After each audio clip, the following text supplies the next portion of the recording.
മുത്തുനബി പറയുമായിരുന്നു, ഔഖൂ ഖിറബകും, നിങ്ങളുടെ പാത്രങ്ങൾ നിങ്ങൾ മൂടിവെക്കണേ,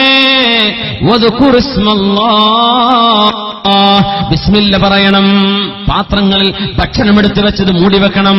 നമ്മുടെ റോഡ് സൈഡുകളിൽ ഭക്ഷണം വെക്കുന്ന തട്ടുകടക്കാർ, വലിയ രസമാണ് എല്ലാവർക്കും തട്ടുകടയിൽ പോയി ഭക്ഷണം കഴിക്കുന്നത്. ചിലക്ക് വൃത്തിണ്ടാകുന്നൊക്കെ പറയാറുണ്ട്. അല്ലാഹു അഹലം. ഭക്ഷണമുണ്ടാക്കുന്നിടത്ത് പൊടിപാറുന്ന വാഹനങ്ങളുടെ കാർബൺ തിക്ക് പുകകളാണ്, കറുത്ത കാർബണാണ് നമ്മുടെ വാഹനങ്ങളുടെ എഞ്ചിനുകളിൽ നിന്ന് പുറത്തു വരുന്നത്. ഇതെല്ലാം ഭക്ഷണങ്ങളിലേക്ക് കയറി ചെന്ന് പൊടിപടലങ്ങൾ പോലും തടഞ്ഞു നിർത്താൻ കഴിയാതെ, ഒരു പ്രൊട്ടക്ഷനുമില്ലാതെ ഓപ്പൺ എയറിൽ ഉണ്ടാക്കുന്ന ഭക്ഷണങ്ങൾ ഒരു മുസ്ലിമിന് എങ്ങനെ കഴിക്കാൻ കഴിയും? മുനിസിപ്പാലിറ്റിക്കാർ വന്നിട്ട് അത് വൃത്തിയാക്കണം, ഇത് ചെയ്യണം, അത് ചെയ്യണമെന്ന് പറയുമ്പോ നമ്മൾ പറയും, ഇവരെന്താ നമുക്ക് ജോലി തരാണോ, നമുക്ക് ചെലവുണ്ടാക്കുകയാണോ? മുസ്ലിമീങ്ങളായ ആളുകൾ അത് പറയല്ലേ. നമ്മുടെ നബിയാ പറഞ്ഞത്, നിങ്ങൾ ഭക്ഷണമുണ്ടാക്കുമ്പോൾ പാത്രങ്ങൾ മൂടിവെക്കണം. ഭക്ഷണം ഉണ്ടാക്കി വെച്ചത് വൃത്തിയുള്ള സ്ഥലത്തെ നിങ്ങൾ പാകം ചെയ്യാൻ പാടുള്ളൂ. നിങ്ങൾ ബിസ്മില്ല പറയണം. ആനിയതക്കും, പാത്രങ്ങൾ മൂടിവെക്കണം. ഔഖൂ ഖിറബകും, പാത്രത്തിൽ നിങ്ങൾ വെള്ളം ഉപയോഗിക്കുന്ന തോൽസഞ്ചികൾ നിങ്ങൾ കെട്ടിവെക്കണം.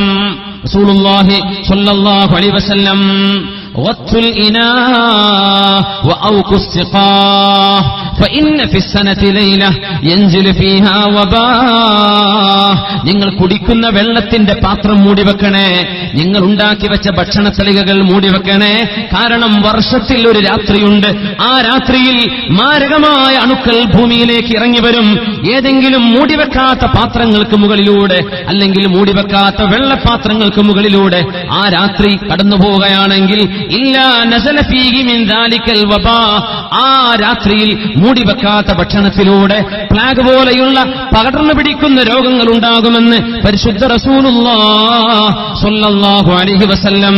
അതുകൊണ്ട് റെസ്റ്റോറന്റുകാർ അല്ലാഹുവിനെ പേടിക്കേണ്ടവരാണ്. ജനങ്ങളുടെ ആരോഗ്യമായി മാറാൻ പോകുന്ന ഭക്ഷണമാണ് നിങ്ങൾ കൊടുക്കുന്നത്. ജനങ്ങളുടെ ഇബാദത്തിന് കാരണമാകുന്ന ഉന്മേഷം കിട്ടുന്ന ഭക്ഷണമാണ് നിങ്ങൾ കൊടുക്കുന്നത്.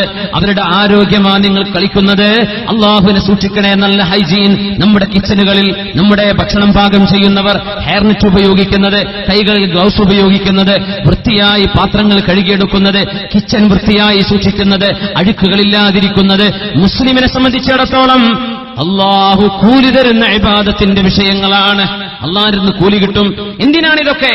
രോഗം വരാതിരിക്കാൻ, രോഗത്തെ പ്രതിരോധിക്കാൻ.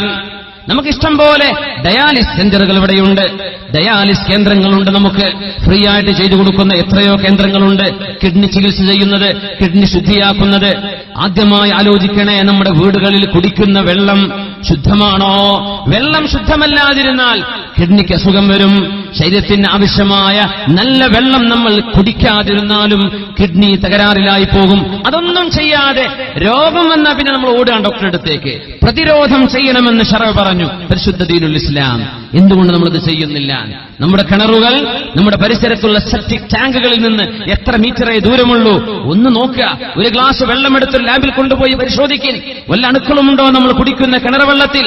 അതിന് എത്ര ചെലവായാൽ എന്താ? നമ്മുടെ ജീവിതത്തിന്റെ അവസാന കാലത്തിലോ മറ്റോ ലക്ഷങ്ങൾ കെട്ടിവെച്ച് ചികിത്സ നടത്തി അതുപോലും ഫലപ്രദമാവാതെ അള്ളാഹു തന്ന ശരീരം നശിപ്പിച്ച് മരണത്തിന് കീഴടങ്ങുന്നതിനേക്കാളും നല്ലത് ഈ പ്രതിരോധമാണ്. ഇത് പഠിപ്പിക്കുകയാണ് ശറഅ്. സല്ലു അലൻ നബി മുഹമ്മദിൻ വആലി. اللهم صل على سيدنا محمد وعلى آل سيدنا محمد وبارك وسلم عليه. اللهم صل على سيدنا محمد وعلى آل سيدنا محمد وبارك وسلم عليه. ഒരുപാട് സ്വലാത്ത് നമ്മുടെ ഹബീബിന്റെ ഹളറത്തിലേക്ക് എത്തും. അള്ളാഹു എത്തിച്ചു കൊടുക്കട്ടെ. അവിടുത്തെ അള്ളാഹു സന്തോഷിപ്പിക്കട്ടെ.